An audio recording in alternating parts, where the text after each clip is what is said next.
Mindfulness is just paying attention to present moment experience in an open and curious and non-judgmental way. And, but it can be difficult to remember to be mindful. So that's why we practice mindfulness meditation. Mindfulness meditation is just practicing being mindful in a quiet room where nothing else is going on. So you can really strengthen that muscle, just like you would going to a gym to strengthen a physical muscle. There are numerous ways that mindfulness can help mental health.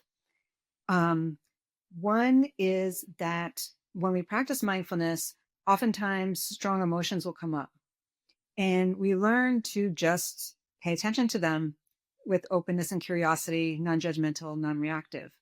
And so we learn to deal with our emotions in a different way. And that's useful even when we're not meditating.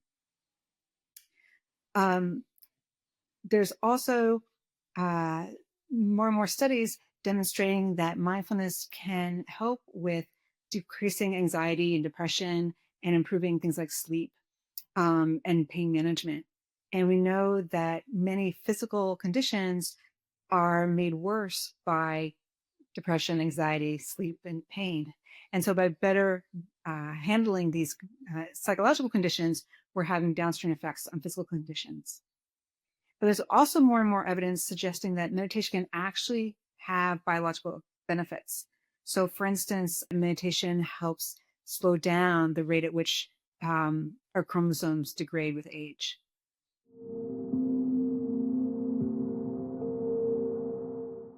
We think about meditation being a mental exercise, just like physical exercise, like when you're running or weightlifting or whatnot.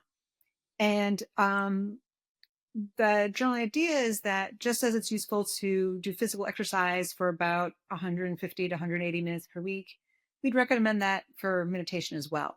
So 20 minutes a day, 5 times a week. And there's been some studies demonstrating that even 5 or 10 minutes a day can bring some benefits.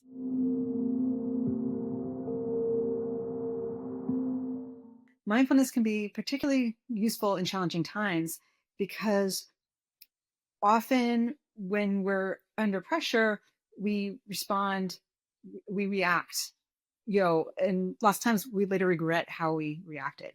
And so mindfulness helps us remain calm and centered because that's what we practice while we're practicing mindfulness meditation.